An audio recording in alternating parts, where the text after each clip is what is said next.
now 6 o'clock. I would like to call the March 11th meeting of the County Board to order. Please stand and join me in allegiance in a moment of silence. I pledge allegiance to the flag of the United States of America and to the republic for which it stands, one nation, under God, indivisible, with liberty and justice for all.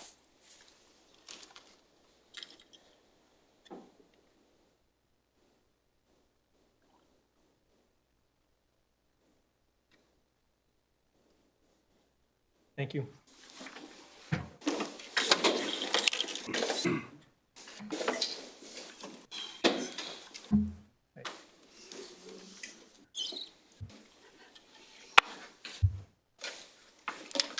Please stand by.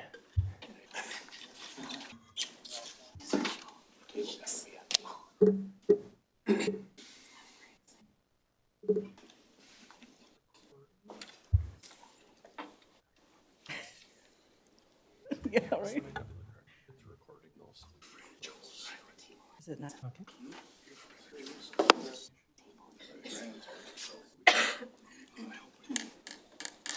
Okay, we can continue.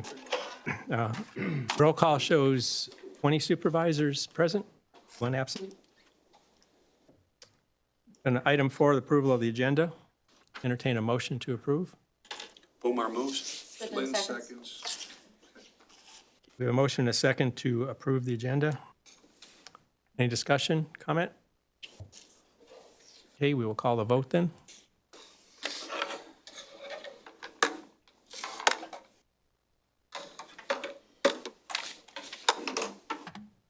Okay, release. Okay, the agenda is approved. Item 5 is members of the public wishing to be heard. The comments will be limited to 5 minutes per speaker. First, would ask for Wade Asher, please.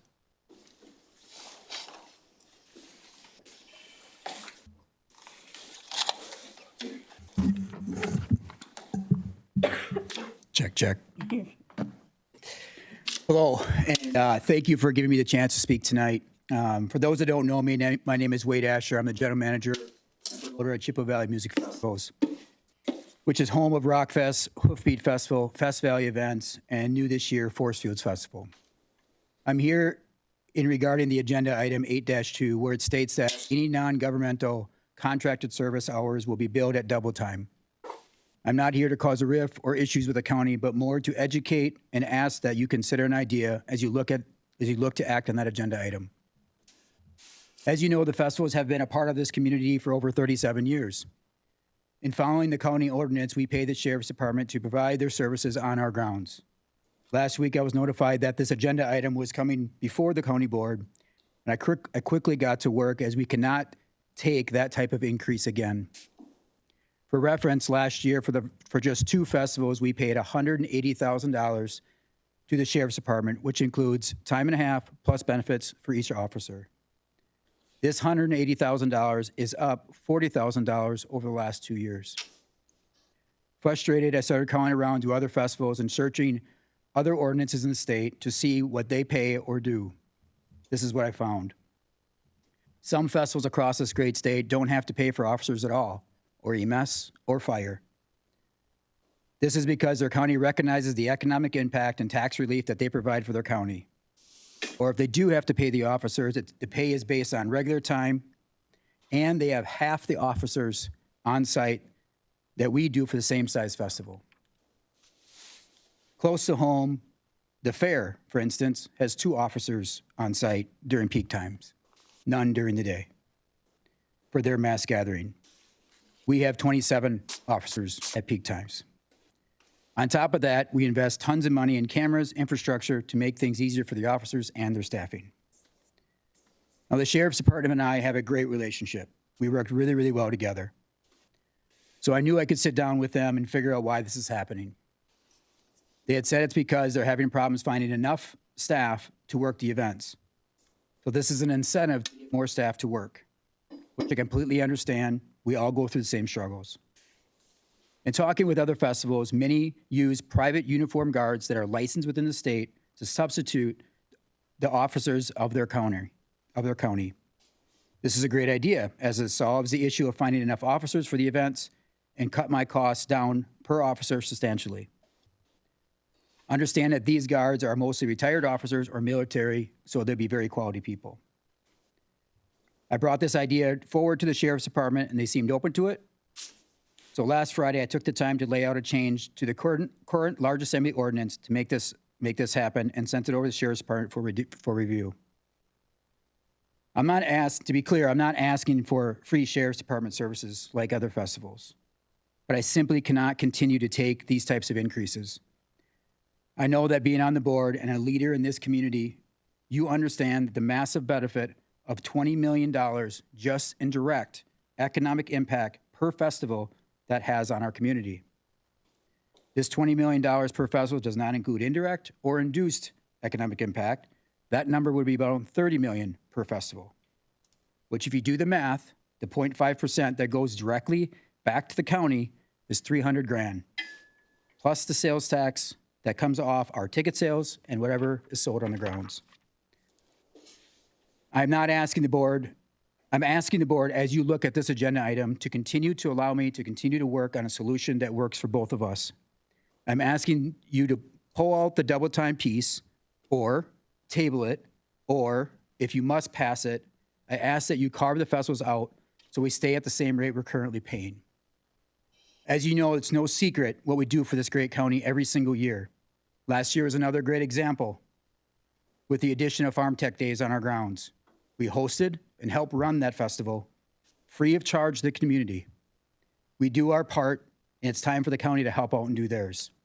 Thank you again for letting me speak, and I look forward to continuing to do my part in the community with your assistance. Thank you. Thank you. Next, Ally Strashinster. Strashinsky. Okay. It's a hard. All right. I'm Thank you. Paul, and I'm with Allie in a supportive way. We're both with one. He's this one. Yes.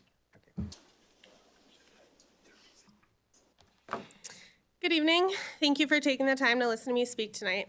My name is Ally Strashinsky, and I'm the administrative assistant for OneFest, a 501c3 nonprofit Christian music festival that has been in the Chippewa Valley since our first festival in 2018.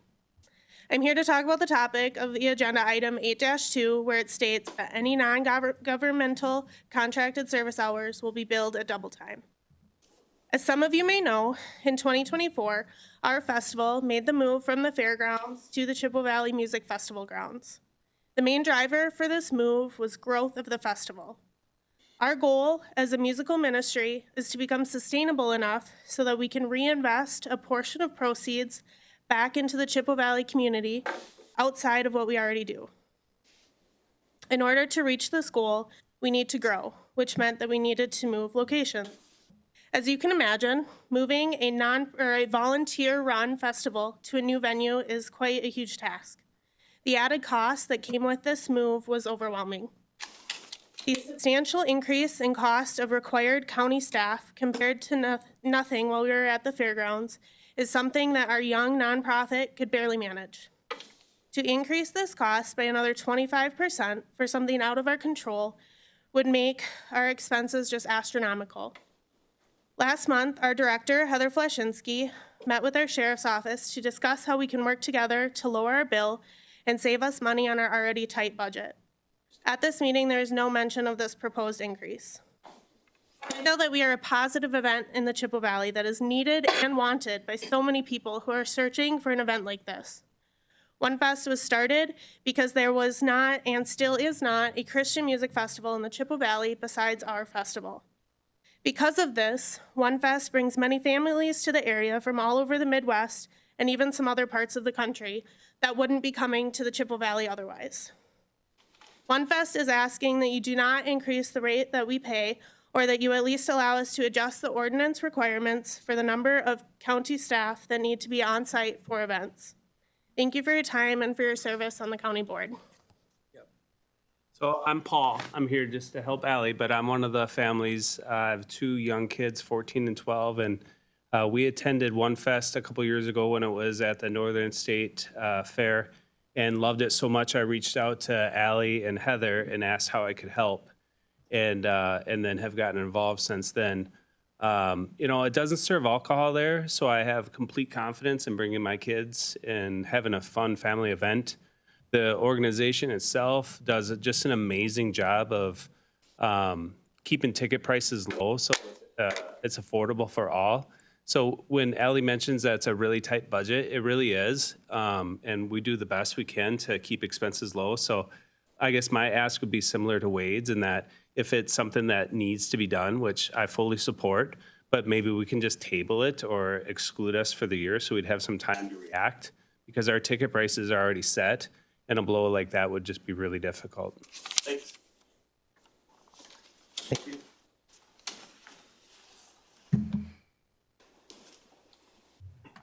Move on to item 6, the consent agenda. Entertain a motion to approve the consent agenda. Gator so moves. Michelle second.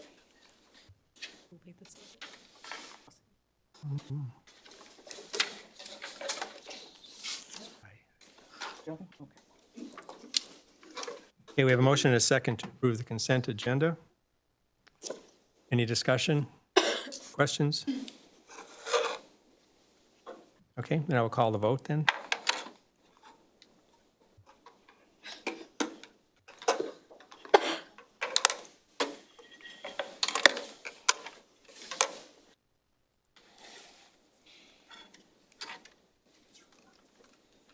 Consent agenda is approved. Item 7, reports. On item B, department reports, monthly statements of claim filed with county clerk. This is just the monthly report that you see on the agendas. There were 3 new claims filed this month since the last meeting. If you have any questions on any of those claims, you can reach out to Corporation Counsel's office. Thank you. On to item 8, business items. Resolution 7-25, resolution to allow claim of Caitlin Witt. Deb? Oh, sorry. Do you need to read it?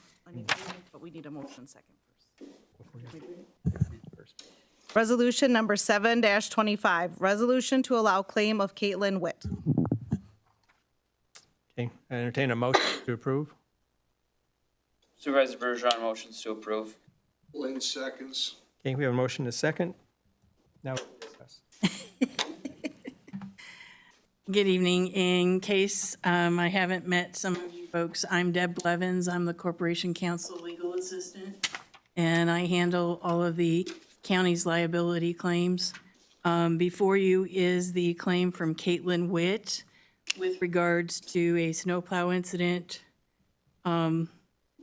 back in December. She filed her claim on January 10th. The total damage to her vehicle, including a rental, is over $12,000. And WMIC is stating that we are liable for the damage. So we are seeking your approval to pay the claim.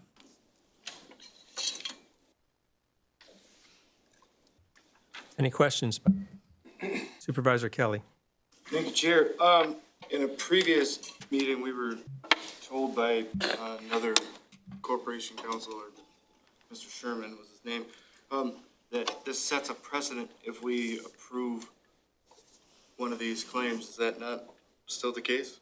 Well, it really depends on what the insurance company is recommending. If the insurance company is recommending and telling us that we're liable for the claim, that's wholly different from a situation where they indicate that we aren't liable and we go ahead and make an opposite decision, and we're increasing our risk. Thank you.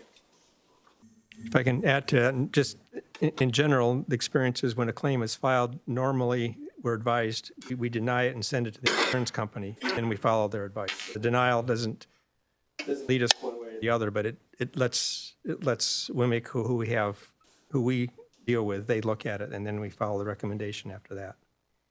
Correct? So the initial denial is usually just get it to the insurance company. So is this Just to clarify. Yep. So it's receive the claim, okay. and then we get their recommendation.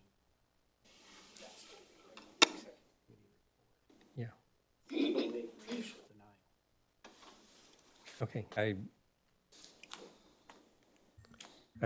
sorry, I confused things then. Anyway, this is the recommendation from the insurance company. Yeah. Supervisor Hennick. Thank you, sir. Just to make it clear, the insurance company agrees that we should pay this, Yes. Yes, so we should say yes to just go ahead with the process. yes. Thank you. And just to clarify the process for all of you, when the notice of claim comes in from a member of the community, it goes to Jackie at the county clerk's office. She then forwards it to me. I do a background investigation and then send all the information over to WMIC and then await their response as to how we should proceed.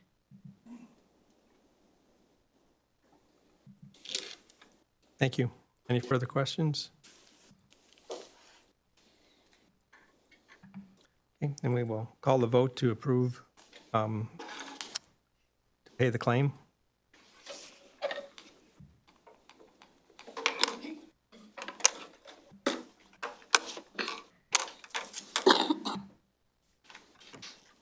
Release. Resolution is approved to pay the claim. Thank you. Item 2 is Resolution 8-25, resolution to approve the 2025-27 collective bargaining agreement with the WPA. Resolution 8-25, resolution to approve the July 1, 2025 to December 31st, 2027 collective bargaining agreement between Chippewa County and the Wisconsin Professional Police Association.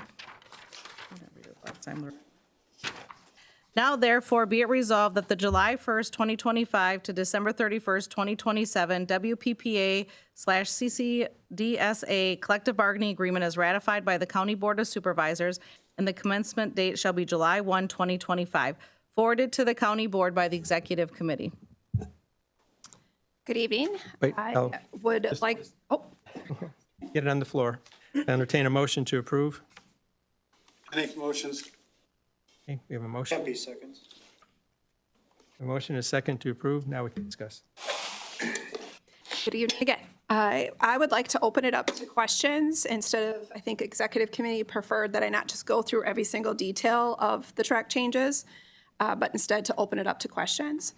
I thought I would just start by addressing the main topic that came up at Executive Committee, which was also what a couple members of the public came to talk about tonight, which was the Section 4 overtime, page 16 for you, Tracy. As I think that's where people are going to have some questions. And I just, I guess, would like to share how, I'll wait till Tracy gets it up. There she is. The way that when we negotiate with the union, as some of you are probably aware, it's a kind of a back and forth. There's a give and take. There's a conversation about certain parts of the contract that we might come and propose, and there's sections that they might propose. This is something that the union brought, so the employees brought, because of the increase from 2 to 4 festivals within the area, and the fact that they are in a condensed period over the summer, and our requirements to require all the staff to be at these events. And so they were advocating for some time off, and so thought, well, if we can't have all the time off, at least we can be rewarded when we do come. And so that was their mentality when they came to the negotiation floor. So I just wanted to share that this was a recruitment and retention decision, something that we went back and forth about. Kurt Dutton is here, and at Executive Committee, he was able to provide some other fiscal information, if that's something that you guys are interested in. The other thing I'd like to point out is that the number of people who come and work at the festivals are not affected by this. This is just investigators and patrol officers. And I have to confirm with Kurt, but it's just a portion of the employees that actually report to those festivals. So I believe that they were going to make some different decisions for One Fest, for example, because of the need of the type of staff that would be covered would most likely not be the individuals affected by this. So we have jailers, We have other supervisors that are not covered under the union contract that still just get paid time and a half or straight time, depending on what their hours are. So it wouldn't be all employees that are working at these festivals. So just more of a point of clarification there. But any other questions? Supervisor Garrett. I have a comment and then a question. My comment is, as a member of the executive committee, we went through this and felt it was something that needed to be addressed by the whole board, so we did the entire board for this decision. My question is, because it's one subject matters per se, can we piecemeal this or can we take part of it out? Does it have to be the entirety of it voted on? I mean, if you're going to take some of it out, I think you run the risk of us, we'd essentially be having to go back to the bargaining table. Okay, what about tabling a portion of it? I don't know that you would want to table a portion of it. I think it would it'd be more efficient just to table the entire thing to a specific meeting in the future, if that's what you wish to do. Okay, so I mean, the entire agreement has to be voted on anyway. I So, understand that part. yeah. At the executive committee, even though we had presentations and they were good, I think there were things that came out since then that I wasn't fully understanding of. And that's the only reason why I questioned that part. Okay. Thank you. Supervisor Schubert. Thank you, Mr. Chair. Some questions on this. So we send out all of our sheriffs at every event, or how's that number decided? Chair, would you be okay if Kurt came Yes. up? Kurt, would you like to come up and explain that a little bit? This might help clarify some things. Okay, your question is how do they How many decide? sheriffs? So in other words, when the gentleman mentioned that some people hire private security. So how do you decide, okay, this event, we're gonna send everybody to, how do you decide what number of sheriffs will be there? Okay, according to the large assembly ordinance, the way it states, the first 1,000 people that you have there has to be 2 law enforcement officers at that event for the first 1,000 people.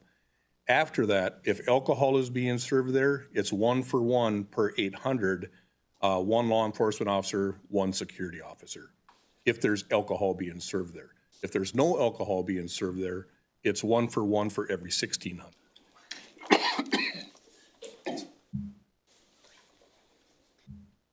And then is it possible for somebody hosting an event to make a choice to either use the sheriffs or private or both? How does that work? When it comes to whether they decide, when it comes to their portion of it, they can choose whoever they want. They have to get our permission to do it. To my knowledge, we've never said, no, that doesn't qualify, because they have had people come up with no quote-unquote security experience. They're just people that work in the community that are offering to do security service things, which we're fine with. They're trained, well-trained up there by their staff on what they want them to do. Okay, so people having the event can choose whether or not to have the sheriff there or not then? No. No, but, No. okay, I just kind of misunderstood what you meant there, so. Yeah, for the portion that you're talking with us, it's 2 for the first 1,000. We have to have 2 there. Okay, If there's alcohol being served, we have to have 1 for every 800. If there's no alcohol, like One Fest, it's 1 for every 1,600 okay, so this is a mandatory expense on whoever's holding the event. by the large assembly, yes.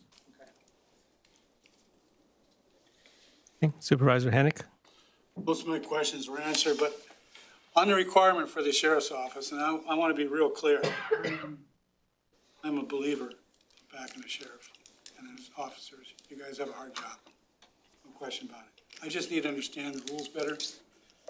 What requires the sheriff's participation?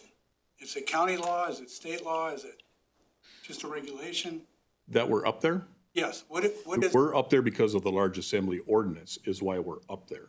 and the county passed that large assembly? Yes. Okay, so you're following the rule. Correct. Thank you. Supervisor Lotz. Thank you, Mr. Chair. who tells the officers who's working? Or is it on a voluntary sign up? We start off with volunteers. Sergeant Clark, Andy Clark, he's in charge of the scheduling right now. What he does is he starts off, he sends out an email, this event's coming up, looking for volunteers. We always want to take volunteers first. We always fall way, way, way short. So after that, then we start forcing our people. And after that, we start looking for outside agencies to cover, because we don't have enough numbers of people to do it. Okay. Thank you. Supervisor Bergeron. Thank you, Mr. Chair. Could you talk about what the fiscal impact would be to these events, given if their numbers are similar year over year, what we're actually looking at that the additional charge would be? Okay, Tony touched on that briefly. Two people did this set of numbers. I did it with the schedule that was posted about a month and a half before the event. I used that. Some people showed up, some didn't because some were sick, and on and on. So I used that schedule right there. Mark Hollister, who's part of the union, he's the union steward, he reached out to the people that actually worked up there at the fest and said, what were your hours? So he had the actual hours that they worked already. Mark came up with the number $7,963. That's what he came up with. That was for Country Fest. And Rock Fest was just $3 off, $7,966. So both events were roughly around the same. When I came up with the numbers, I was about $150 more. So I feel confident that that's the numbers are correct. So roughly for the Country Fest and for Rock Fest, it's roughly around $8,000 per event. All right, and then if, as we kind of talked about, this is a collective bargaining agreement. If we strike something down on this, it's essentially going to go back to the bargaining table because it's not what was agreed upon by the union, correct? It's really an up or down vote on the entirety of it. And in that scenario, if we don't go with this, they will ask for something else, which will likely impact the taxpayer in the long run in terms of what Chippewa County will have to put out for finding an agreement in that negotiation, is how I see it. Supervisor Rochelle. Yep. It's okay. Is there any way to offset the number of sheriff or sheriff deputies out there with someone else competent to do the same thing you guys do? Yep. Like a private setting where we can lower the number of county workers? We're currently working on a proposal, because again, we're following the rule of what the Large Assembly ordinance says. That's what we're following. So what we're attempting to do right now is rewrite the county ordinance and hopefully get it to you guys somewhat soon after I get it approved through Corp Council, but we're still working on it. To keep the math very simple, let's just say that the total number of hours that everybody works up there is 500 hours. That's what we're working with, is 500 hours. The promoter will get the bill for 500 hours times whatever our wages were. What we're trying to do is, instead of having people scheduled at the same time throughout the whole entire day up there, because technically at 7 o'clock in the morning, when everybody is still dead asleep, technically we should have 17 people up there, but we don't do that. What we do, the hot times for us is when the hornet's nest gets shaken up at 4 o'clock in the afternoon until 2 o'clock in the morning. That's when we stack heavily above the 17 that should be up there, but they're not there at the off hours. So what we're attempting to do is reduce the total man hours from 500 down to 420, just for instance. So we're trying to reduce the total number of hours that we have up there. That's our goal. That would save the promoter money to not have us up there. But we don't want to drop down. Just for reference here, I want to make everyone clear on this. We had numerous times last year and throughout the years when we have 27 people up there, every single officer is on a call. Every single person except for the command center has one person in it. Every single person is tied up. This isn't TV. It's a very uncomfortable feeling and position to be in there. I've been there, where you're dealing with mass crowds. How many people are drinking up there at 2 o'clock in the morning? Everybody. And it's not fun. So people's lives or their health are all at risk. With us being up there, to reduce that number to save fiscal dollars is wrong.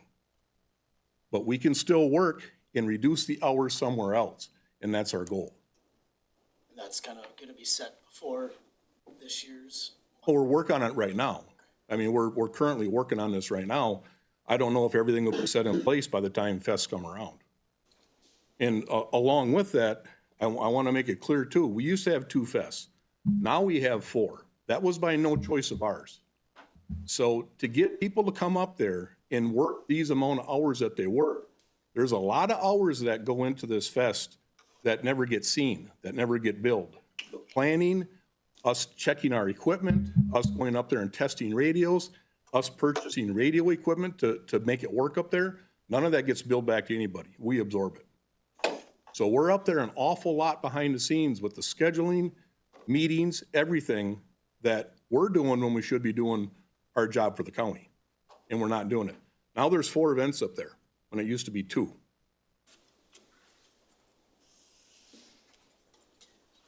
Supervisor Kelly? Thank you, Chair. But at the same time, this has been going on for, what, almost nearly 40 years for 2 of the events, right? So it's not like it's a surprise that every June and July that we're gonna have at least 2 events.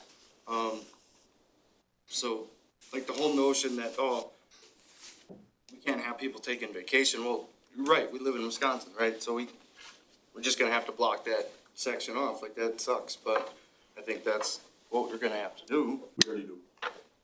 Everyone is told there's no vacation during the fest. And that's when we had 2, but now we have 4. So now you're taking a full month of because you got to work a week. You have to work a regular shift, go up on your days off, work the fest, and then go back to your regular shift. So that's four full weeks in a row instead of 2, when we only have a summer that's 3 months long. And now you're taking a month out of people's vacation. You know what I mean? That's where people are getting. Right, but the whole, these people are bringing a ton of money to us. They could just go away. Yep. And then what?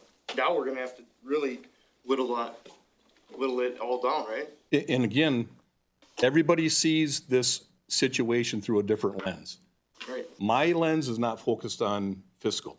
My lens is focused on safety, security, and county liability, and liability for protecting the officers. That's my lens. Everybody else has a different lens, and that's up to you guys to decide what lens you're looking through when you make decisions.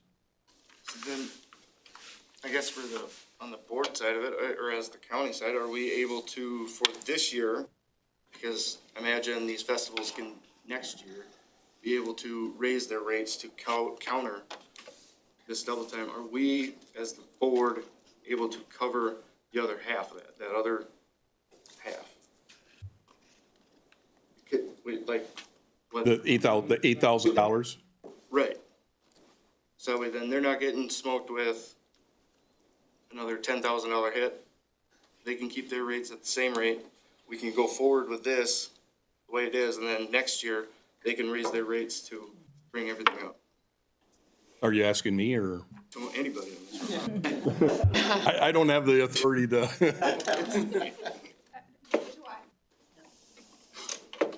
Or it's a thought, I guess. Okay, Supervisor Rothmeier? For a couple of years, after I moved over here, I drove for Country Jam up and out of the parade grounds or the fest grounds up to the campgrounds. Officer Dutton, you're underestimating and I don't know how many phrases I heard. 2 o'clock in the morning, it is nuts. And I think any of these people in here should have that experience driving those people in and out of that fest grounds. And they'd understand how bad your work is at some of those circumstances. Thank you. You're absolutely right, and thank you. But it is, and again, we're really trying to focus on cutting back the hours where they need to be cut back to help with the expenses. But those times, like you said, usually around 3 o'clock, that's when things start to die down a little bit, and by 4, it's pretty Q word. I don't want to say it out loud because it'll jinx us. Supervisor Good? Thank you, Mr. Chair. You had mentioned something about after, you ask for volunteers and then there's not enough, and then the next thing is made to work and to schedule. And then the third thing is reaching out to other entities. Can you explain a little bit more about what that process looks like, and then what kind of fiscal impact is there then to us as a county? Are they like subcontracted, or they do one-on-one with the entity, or how does that work? Yeah, it gets billed back to the entity. Okay. We put the note out to the jurisdictions that have helped us out in the past first. Pretty much everybody in the county gets asked, do you have anybody? But there's quite a few agencies that are already short right now, so we don't send it to them, obviously, because they're not going to have anybody. But that is a double-edged sword. And Randy, the old administrator, I had extensive conversations with him about this. He threw his hands up and said, but the Brewers do it. You're absolutely right. The Brewers do that. They open it up to the entire state for any law enforcement officer to come down. But it's very easy to stand somebody on the third base line and say, look at the crowd. That's your job. You stand right here and let us know if you see something go wrong. That's easy. To take an officer up there, if you haven't seen the fest grounds up there, with having 26 avenues on the south side, 26 avenues on the north side, streets, a concert grounds, a general parking, everything, and say, here's your keys, good luck. And then something go wrong an hour later, that's where I talk about the liability. That's a disaster. And plus, these people aren't vetted. We don't know anything about these people. And they're the last person that we feel safe around when you're working in groups, especially at 2 o'clock in the morning, when it's dark out and they don't have their bearings and something goes south and they're calling for help. Where are you? I don't know. Thank you. And then I have just another follow-up, quick question. So you talked about safety, security, and liability. Can you give some maybe specific examples of how that, not only responsibility, but the cost that there is to us as a county of being responsible as well? Do you have just kind of some examples? I guess I'm not following the... I have a pretty good awareness about what happens from the human response perspective, and I know that there's a lot of other human and health aspects that happen. So I'm just wondering if you could explain even a few things or give us some examples from what you... Sure. I think I know where you're getting at with this.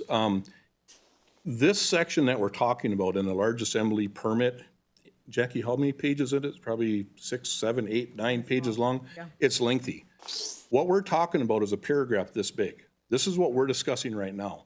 I encourage you all to read it. All of that stuff is in there for someone a whole lot smarter than me said that this needs to be in there for these people to assemble in this location. Fire, EMS, emergency management. We're talking about just law enforcement, safety, and security right now. If a tornado goes through, do you think we're going to be able to call people in there to come up to help up there when they have other issues or they're not going to answer their phone? The people need to be up there. Somebody thought about this and said, this is a large assembly permit. All these things need to happen for these people to gather here. Our section is that big, and that's what we're talking about. Thank you.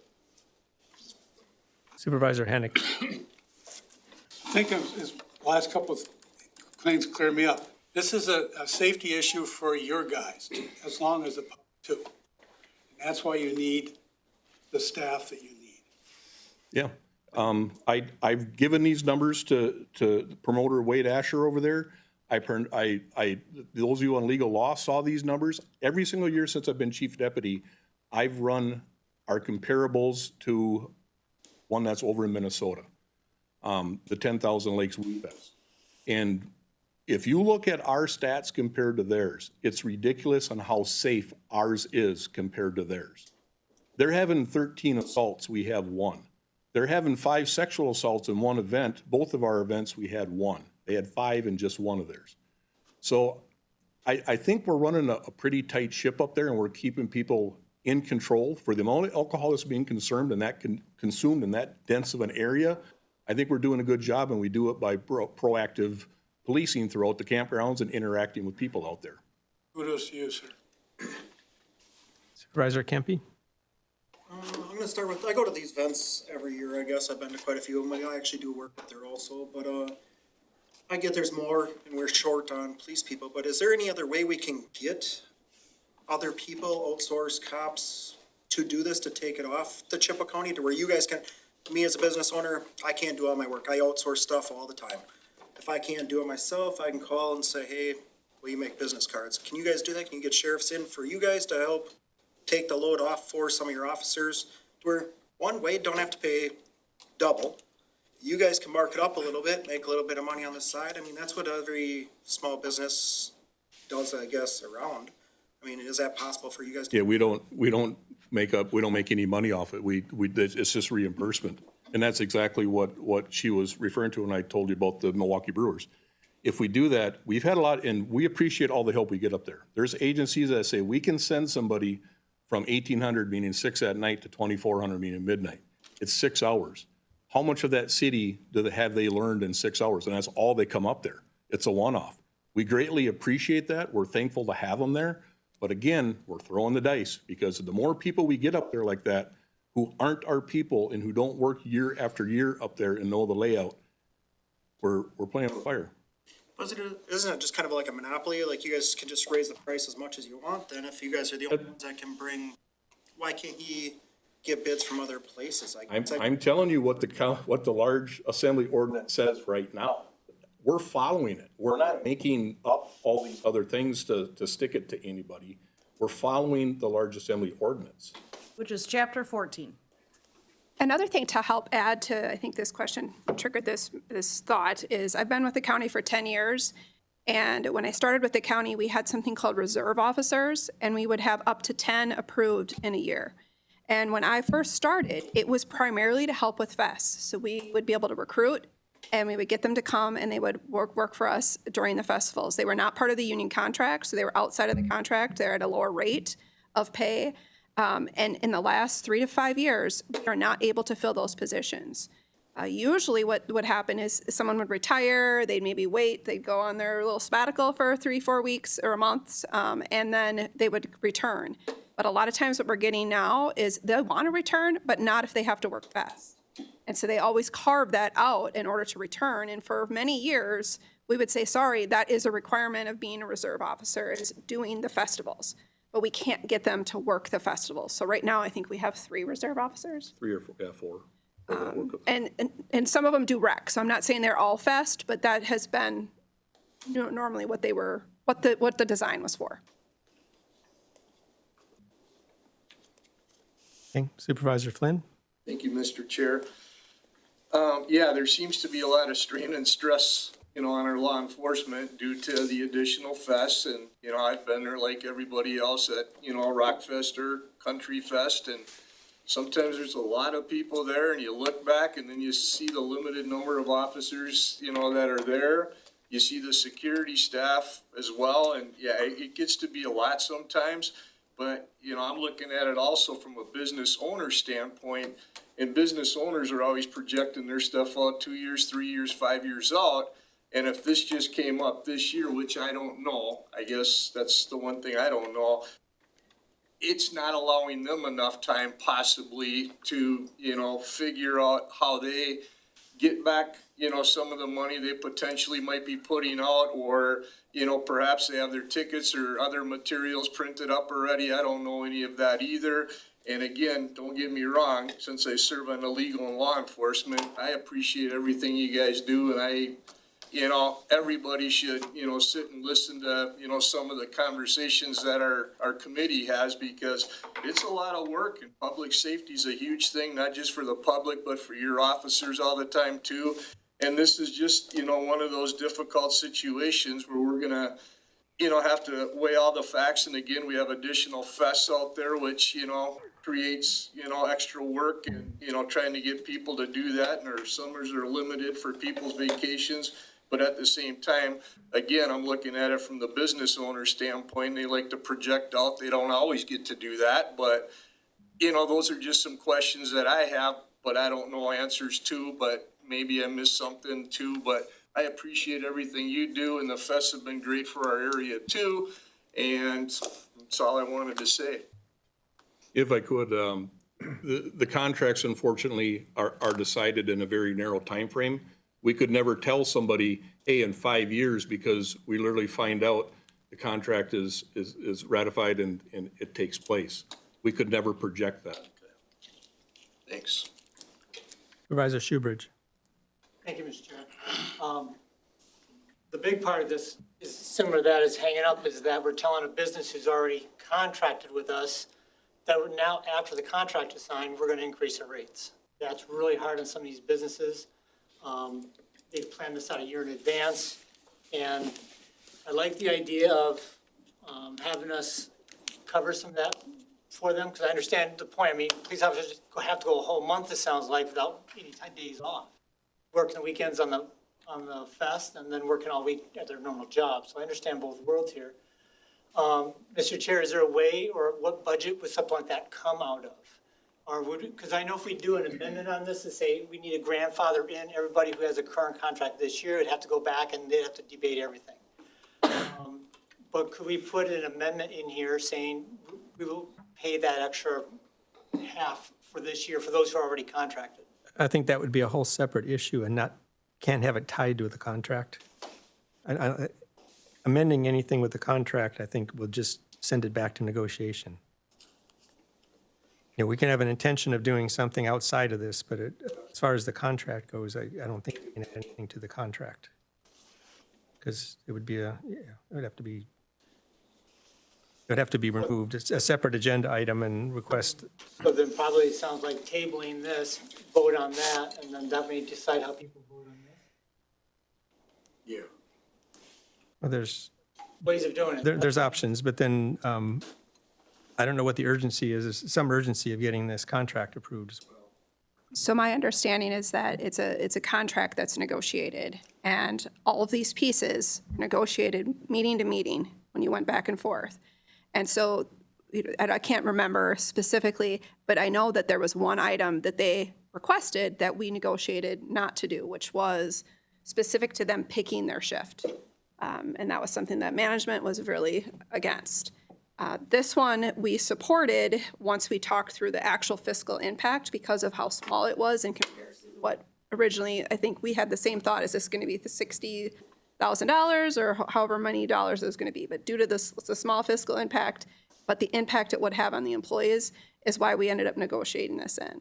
So if you decide that this isn't what you would like, we'll have to take it back to the union negotiations, is my understanding, Todd, and then negotiate something else back in its place, whether that's an increase in wages.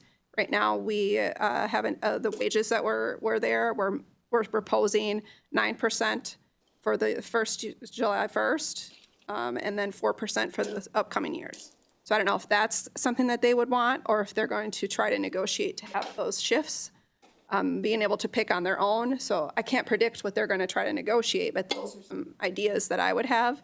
For the most part, both parties, whatever we brought, we were able to come to an agreement on. It was one of the easiest negotiation periods we've had. So those are the only predictions I could tell you on what we would have to go back. So I think it's going to be an increase in wages overall, or giving them the ability to deny working a festival shift. Do you agree? Well, I think another way of separating it, approving this contract doesn't approve that the who is paying them the double time. Exactly. The contract says they will get paid double time for being there. Whether we take a separate item, someone to help supplement or help who's paying them, that could be a separate agenda item at some time that we could bring up. Correct. But approving the contract is, this just says that they're guaranteed to get their pay, doesn't say who's paying for it. Correct. So my concern is that we approve this, and then the next agenda to say, let us pay or help compensate, that gets dropped and doesn't go forward anywhere. And we just hang people out to dry. I mean. Well, that's a total, I mean, if we make it to put it on an agenda and vote on it, the board can make that decision.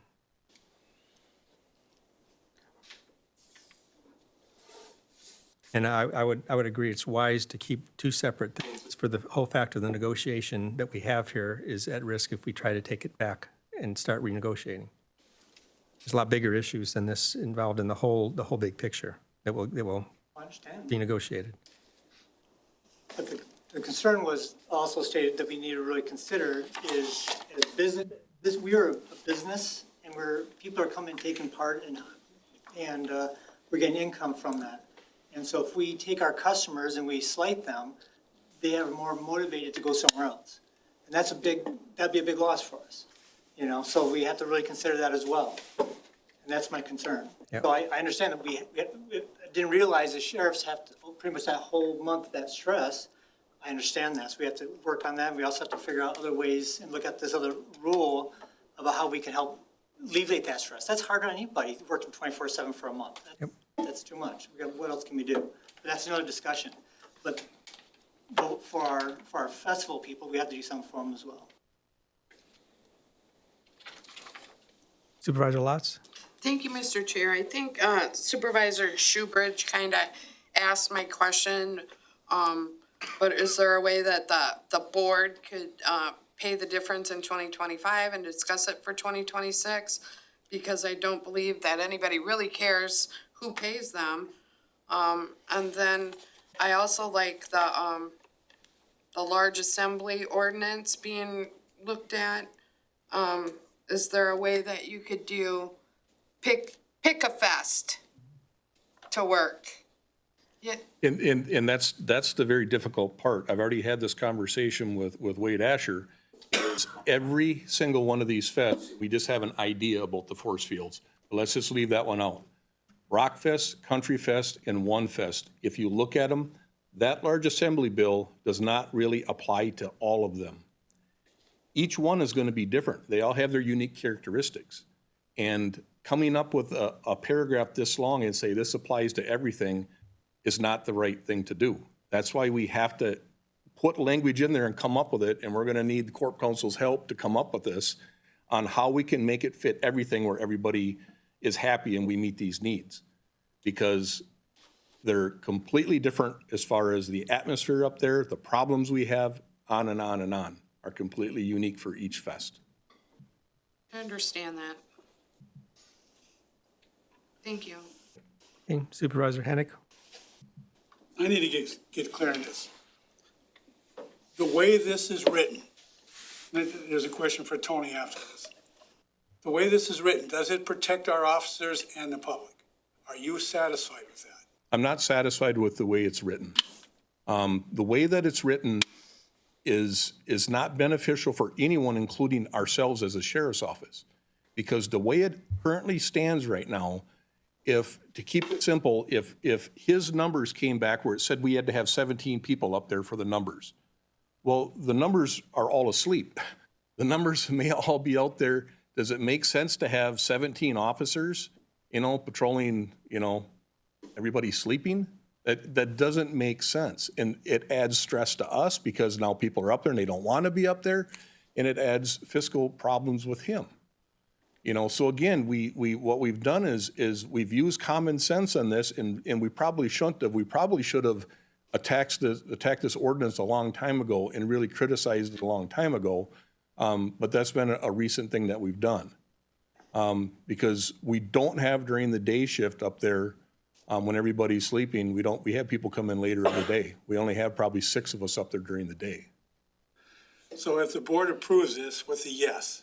Well, just to clarify, these comments are concerning the large assembly ordinance that he's discussing, not the collective bargaining agreement that we're voting on. Right. Just to make sure you clarified on that. With what you have to deal with, you're stuck with the large ordinance. I get that. With us approving this contract, are you safe and is the public safe in your mind? Does it make it okay until we deal with the ordinance down the road? Yes, as long as we can, again, have the numbers up there at the critical times. We're currently working with Wade, and we've had good conversation back and forth. I have no doubt in my mind that we can't come to an agreement on this because we work very well together. But yes, that needs to be adjusted.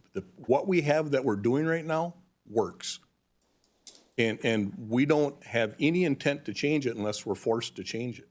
So does this contract we're approving today suit your needs as you see it? Yes. I just want to make sure I'm voting for the right thing. And again, my lens, you're asking me, my lens is different than other people's lenses that have stake in this game. But with my lens, yes, it is. Safety of yourself and the public is important. You're happy with it. If we approve this, you're happy with it. Again, just to point out, we're getting off topic. The collective bargaining agreement is purely the agreement we have with the union, and the pay they're getting has nothing to do with all the things that you are talking about. That's in the See, I'm trying, assembly ordinance that he's trying to work out, but that discussion is totally different. It's not agenda. It is totally different than what the collective bargaining is. His view on the safety is good to go with this, and explains why we have the double pay going on and that going on, but we need to confine the discussion to just this collective bargaining agreement that we have, because we can't affect that yet until something comes with an ordinance change, which we're working on, if that's clear. This is solely for the collective bargaining agreement that we're voting on. Does that clarify them? a yes vote approves the collective bargaining agreement, so the officers get paid a little more. Yes. Okay. Supervisor Shoebridge. Thank you, Mr. Chair. So I just had thoughts, it's similar, it relates to this. So it sounds like the sheriff's department is stressed with these four. So if we have a fifth one to be here, we should deny it. Are we at that level? We've had that conversation, and I honestly don't know how we're going to staff that. I mean, and at some point, obviously the intent is there. The presenter before, during the 5-minute sessions there, said they came there with the intent to grow. Intent to grow for us means you're going to add more people, which is going to add more officers. That's what is being said effectively. At some point, we're not Dane County. We don't have endless officers. We're running out of people. We're running out of people that want to work these. And now you're taking up 1 full month a year out of a 3-month summer for us to work. And then city police, Eau Claire County, I mean, are those resources to pull from as well or no? I know you mentioned, private or far away, but they live here. Is that well gone dry as well because we burnt them out too? Or? Well, we didn't burn them out. It's not fiscally responsible for us to do that and send him the bill for what their wages are because State Patrol wants $100 an hour. And that's higher than what any of us are, including time and a half. So they're primarily, what their duties are is primarily traffic control, which there are times that they have helped us out because we've been on calls. You have to do traffic control when everything is done. It's nuts up there if you haven't seen it. And sometimes we're on calls and we can't get 4 people out there to do traffic control. So we ask the State Patrol, can you help us out? That has happened. And it's $100 an hour per officer. Supervisor Flater? Thank you, Chair. And as the Chair said, let's keep this on track. What this is about is rewarding our officers that we're having a hard enough time filling positions. If you've got counties that are close by and they're talking to our people and they're saying, well, geez, I went fishing up north. Well, no, sorry, I can't do this. Well, come over and work for us. Very competitive pay. We have to do is give this stuff, this is we're not talking, and I think Officer Dutton is working on the ordinance, which is a good thing.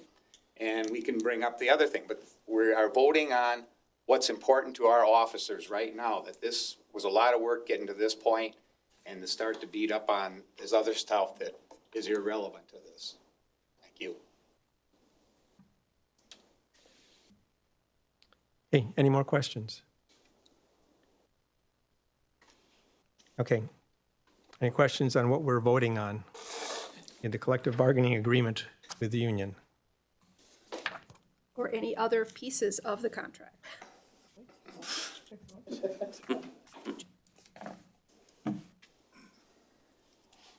Okay, if there are no more questions, then I will call the vote.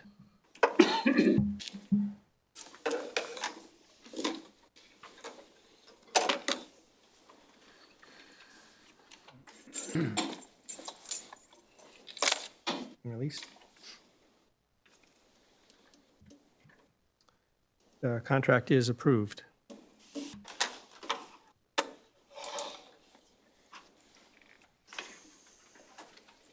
Resolution 9-25, resolution to create a part-time administrative assistant 2 benefits specialist position within ADRC.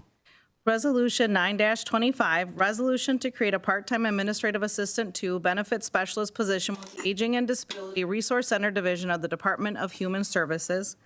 Now therefore be it resolved that effective immediately, one part-time administrative to benefit specialist position is hereby created within the ADRC division of the Department of Human Services to provide essential administrative support to the elder benefit specialist.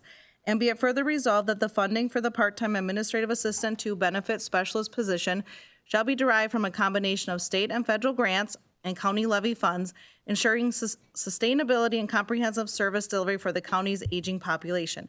Forwarded to the county board by the Health and Human Services Board. I'll entertain a motion to approve. Motion to approve, Ives. Later, seconds. Okay, we have a motion and a second. Would you like to come up, take any questions?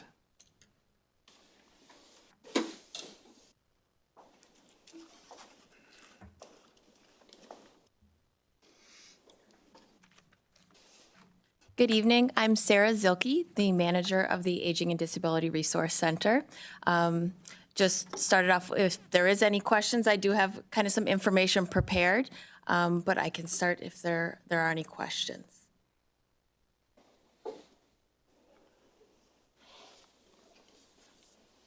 Okay. I guess if there are no questions or comments, then I'd like to call the vote.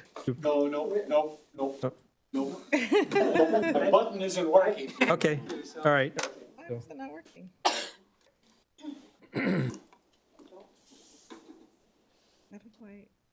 I saw the transmitters being waved in the air, so You push it too many times. push it once. Nicely. Go. Supervisor Shoebridge. Supervisor Shoebridge, you're first.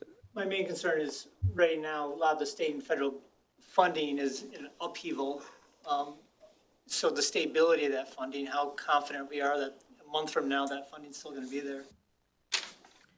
Right. So one piece to point out, a lot of our funding is by term grant funded, but it is more accurately defined as an allocation in the sense that that money flows through to us, and if that would change, there would be much bigger issues related to that funding. So, of course, there is a chance that we could be affected by that.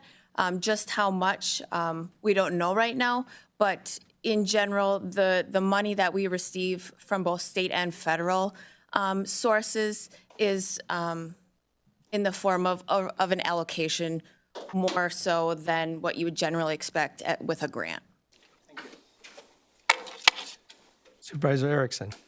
Yeah, I think that we have to add that, like we've done in others of these grant-funded positions, that be it further resolved that should the funding necessary to fund this position no longer be available or be reduced significantly, the position may be eliminated by the county administrator through the budgeting process. I'd like to see that added.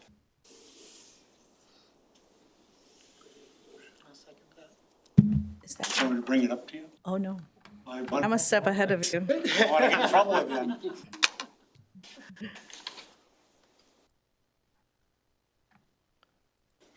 But would you like to make that as a motion to amend? Yes, I would.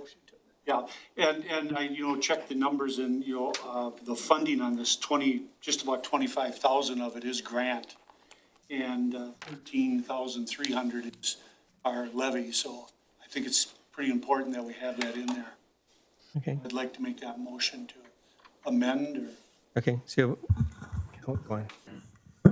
And I'm going to take responsibility for that. That should have been included in the resolution. That is a normal provision that we do provide in the resolution, so this isn't anything unique, so.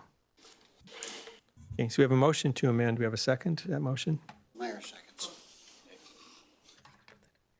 I don't have. Is there any discussion on the amendment? Procedures, we'll first vote on the amendment.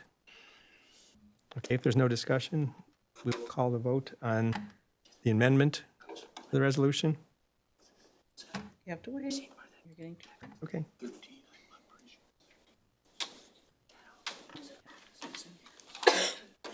Again, we're voting on the amendment.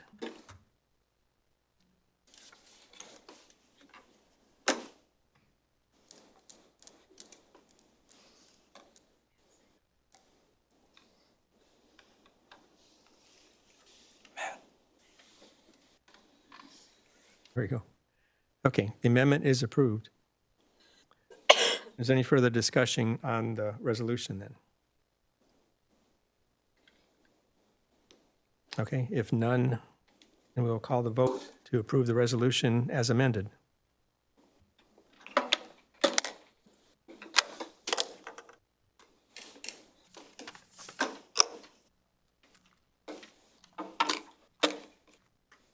Okay, the resolution is approved as amended. Thank you. Thank you. On to Resolution 10-25, resolution to appoint Andrew Alvarado as County Administrator. Resolution 10-25, resolution to appoint Andrew Alvarado as Chippewa County Administrator and approve a 2025 to 2027 employment agreement. Now therefore be it resolved that Andrew Alvarado is hereby appointed Chippewa County Administrator for an approximately 2 years and 8 months term effective April 28th, 2025, and expiring on December 31st, 2027, with a starting annual salary of $150,000 and all other terms of employment as set forth in the attached employment agreement. Be it further resolved that Chippewa County Board Chair Chuck Hall is authorized to sign the employment agreement on behalf of Chippewa County, forwarded to the County Board by the Executive Committee. I'll entertain a motion to approve. Supervisor Gearing moves to accept that. Flynn seconds. Okay, we have a motion and a second to approve. Any questions, discussion? I'm here.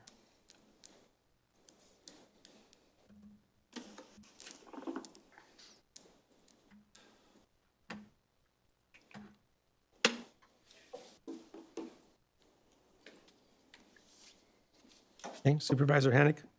Yeah, I just have one comment. I was there through all the proceedings and all the interviews, and I just want to say, hoo-ah for Andrew. Uh-oh, I'm on the wrong one.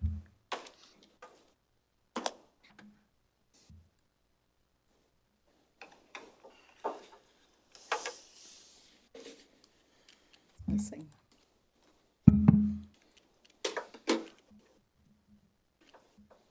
Okay, we're waiting on technical problems here.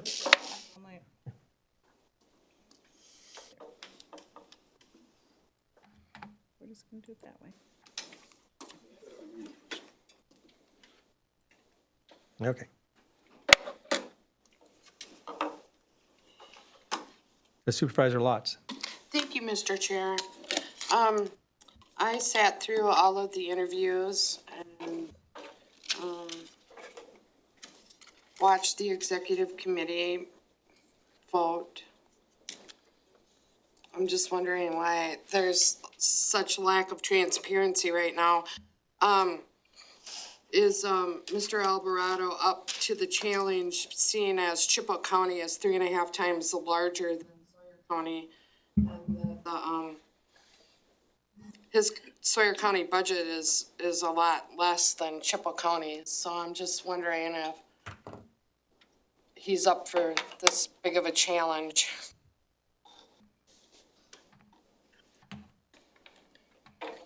Well, the Executive Committee had extensive discussions, listened to the same interviews, involved the county board, and we are confident with our decision.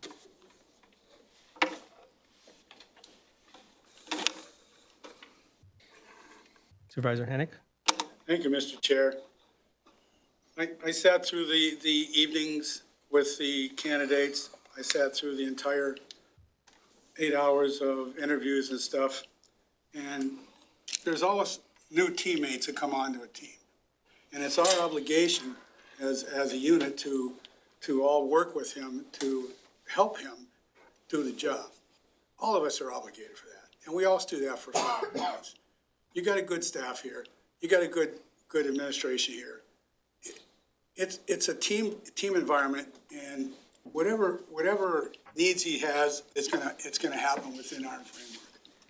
And I just want to say that all of us will vote, help him to be successful.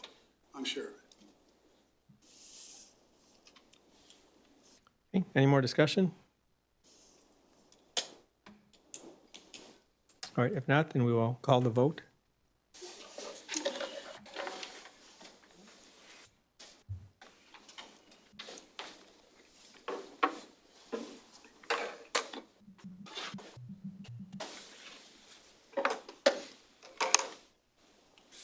Take, please. Vote is 16-4, approved. I'd like to welcome Andy as our new county administrator, and I'd like to offer him just a couple of minutes, if he would just like to come to introduce himself to the board.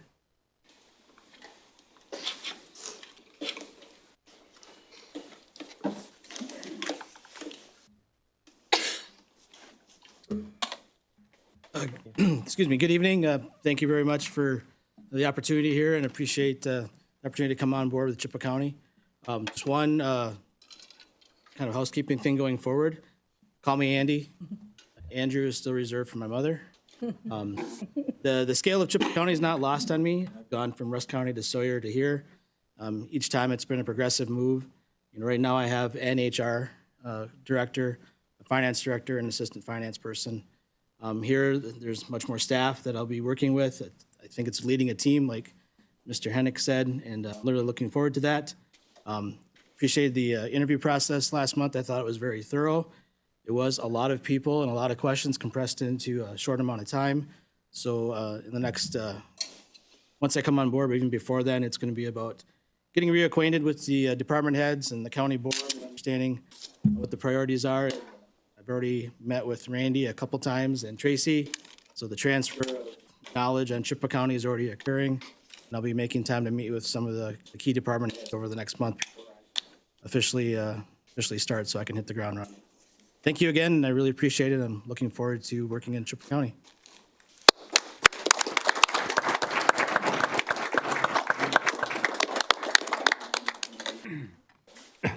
I would just like to thank everyone once again for their participation and the very thorough process we had. That's all there is to it. Item 5, Ordinance 2-25, Ordinance to amend Section 58-39, designating ATV, UTV routes.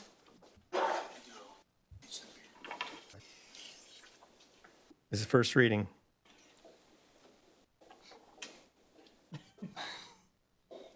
Are there anybody that has any questions to, it's not a voting right now, this would be, if anybody has questions on this. I can give you a brief explanation on some of the stuff if you would like. ATV routes, both the routes requested currently closed sections of County F and County M. So you guys would be approving to open up those sections to ATV use. County F is in the town of Sampson, and it goes from 255th Avenue to County M. Pull up that map.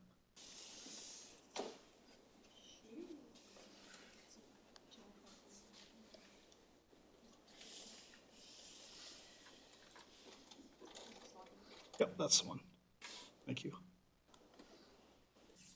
That's going to give them access up to County Trunk Highway M. They built a cross M there.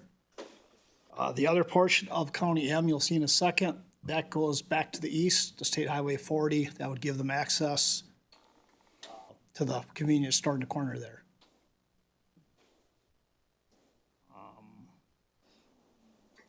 I guess if you have any questions on those at all, or. Okay, any questions? Yeah. The other section of County Road M there, why isn't that connected, I guess, up to F? Oh, I'm already on M. Sorry, I'm ahead of you. I'm moving.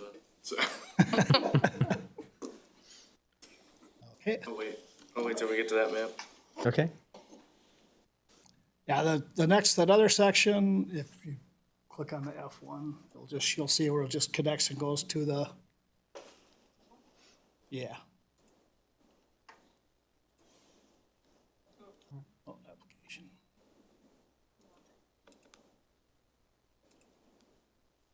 Yeah, there. So that's what, those two will connect and get them to Highway 40. On the, right there underneath Town of Sampson, the, like you can ride County Road F or County Road M, right there, in between them two right now. That was not requested at this point in time. You gotta go the long way. Right. Okay. More riding. Okay, any further questions? All right, thank you. Okay, I've got lots more here. The next, We go into ordinance 3-25, first reading, ordinance to amend section 58-34 of the Code of Ordinances regarding no parking in first reading. Okay, basically, the first one is gonna be up on County Trunk Highway Double C.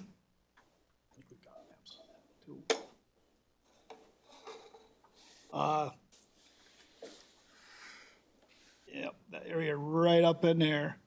That was subject of a safety improvement program that a consultant was hired to do. And basically, that's extending the current zone up there to better fit the situation. There'll be some other safety enhancements coming in the future on Double C through there. Any questions on that one?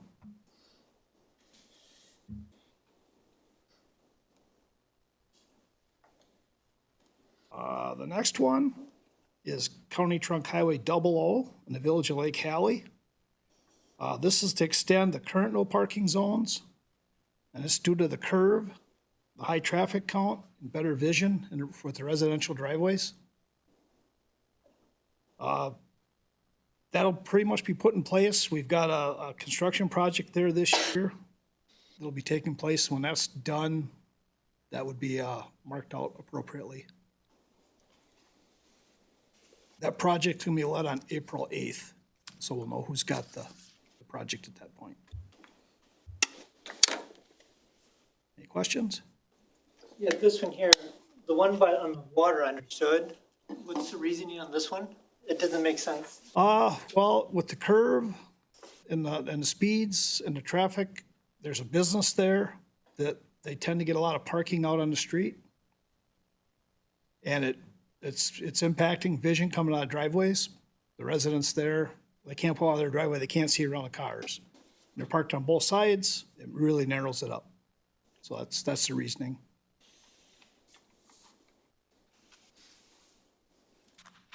Okay, any more questions? Supervisor Mueller. Yeah, just one. What is the speed limit along that road? Right now, to be honest with you, I'm thinking it's 40. But there's gonna be some changes in that. That's gonna be that's coming down the line here. We're looking at changing that speed zone, reducing the speed. Okay, any more questions on this one? And we'll move on to ordinance 4-25, the ordinance to amend section 58-31 of the Code of Ordinances regarding speed zones. First reading.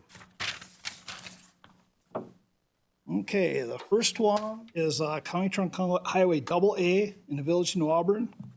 And basically, this is just to update what is currently there, what's currently signed. The ordinance doesn't match the signs that are out there. It's been this way for a long time. And to make it correct, it needs to be changed in ordinance.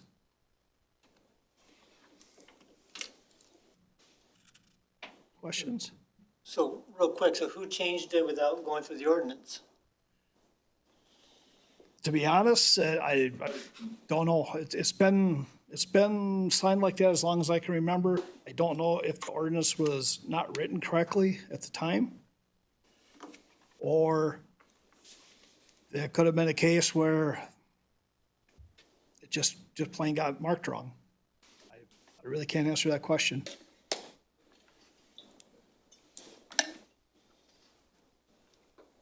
We've got a couple of them like that we basically need to adjust what's actually out in the field. The next one, will be County Trunk Highway B in Tilden. I want to bring the map up on that one. Thank you. The existing 35-mile-an-hour ordinance needs to be updated to match basically the sign locations there.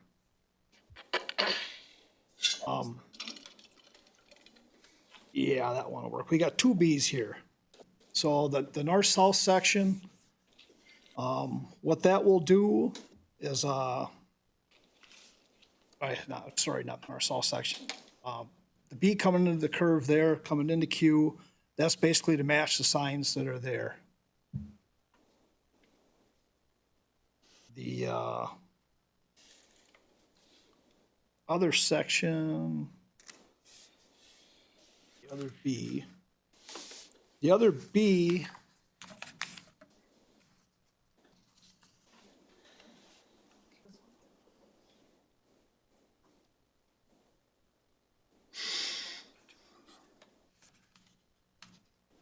that one there is to,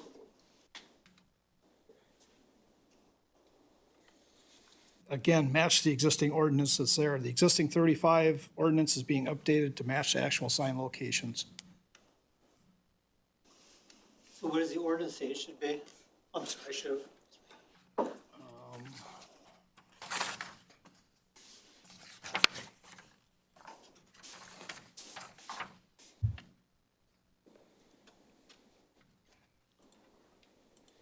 That one there originally said County B at a point beginning 670 feet east of the intersection of County Q, proceeding west a distance of a tenth of a mile.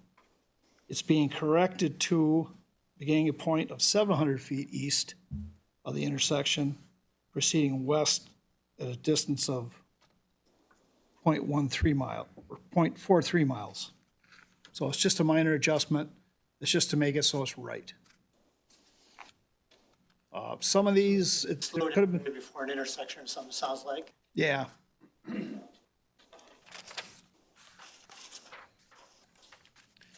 The other one that we had there was in Tilden, County Q. That's the north-south stretch that I misspoke about earlier. The 35-mile-an-hour zone, we're looking at extending it to the north to get past the residential area. And then extending it to the south to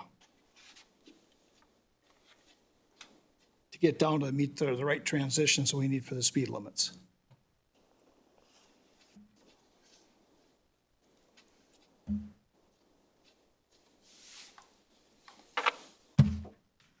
So it just goes past the bar? Yeah, yes, it will take it past the bar. Or Rooney's or whatever that is? Right? Yeah, it doesn't go down as far as there, but it goes past Horizons there. To the bridge, to the one-lane bridge. Yeah, you're right, correct. So that speed won't go into effect until after the bridge is done?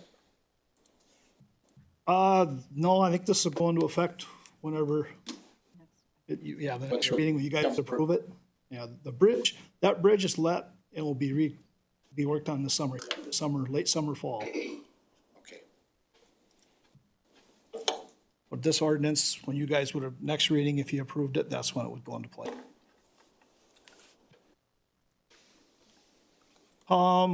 Any other questions on that one?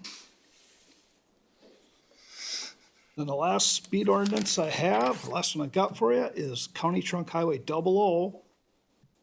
This is in the village of Halley. This is gonna be, I don't even know which one to tell you, which map to grab. Yep, that one there. The portions of that are existing 50 miles per hour.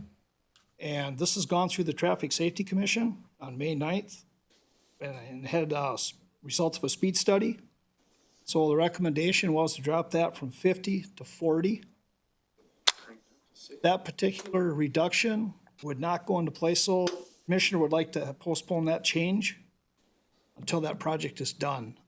The reconstruction project will be done early fall. So, any questions on that one? Chris? Yes, sir. I happen to travel Double O quite a bit. And I don't know, anybody that's not familiar with it, the streets come in angular, and it's a real sharp how they come. And your sight, when you come out to the Double O, is very, very difficult. There's also, I think, at least 4 bars along there, if I'm not mistaken, and traffic really flies through there. I think that'd be, 40 would be a very good improvement. And I mean, that's going to see some pretty significant improvements, that north-south stretch with that project that's coming. So it's going to get narrowed up some. It's going to feel tighter. You're going to want them slowed down.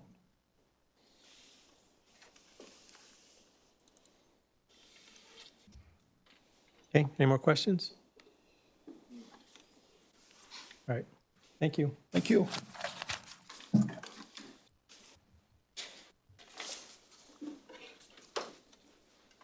On to item 9. County Board Chair appointment, the Chippewa Valley Regional Airport Commission. The appointments are there in front of you. Any questions, comments? These two are presently served last, they've been on the board before, they're renewing their terms. Supervisor Bergeron motions to approve appointments. Kelly seconds. Okay, and a motion and a second to approve the appointments. There's no discussion, we'll call a vote.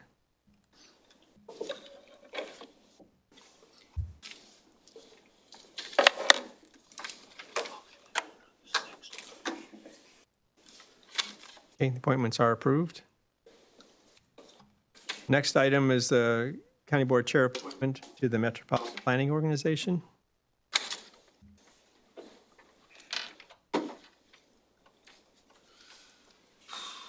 I believe this is just a one-year appointment. Questions, comments? Is this a new committee? No. No. No, okay. Never heard of it before. Kelly will make a motion to approve. Okay, Lot seconds. okay, we have a motion and a second to approve. No discussion, we'll call the vote.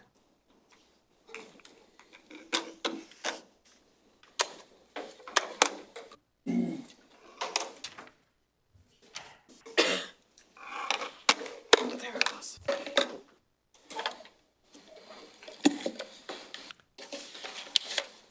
Okay, the appointment is approved. There are no county administrator appointments. Any agenda items for future consideration? Let us know.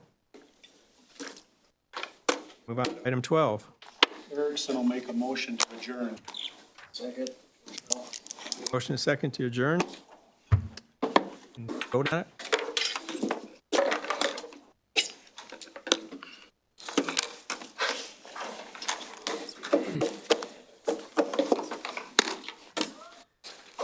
Adjourned.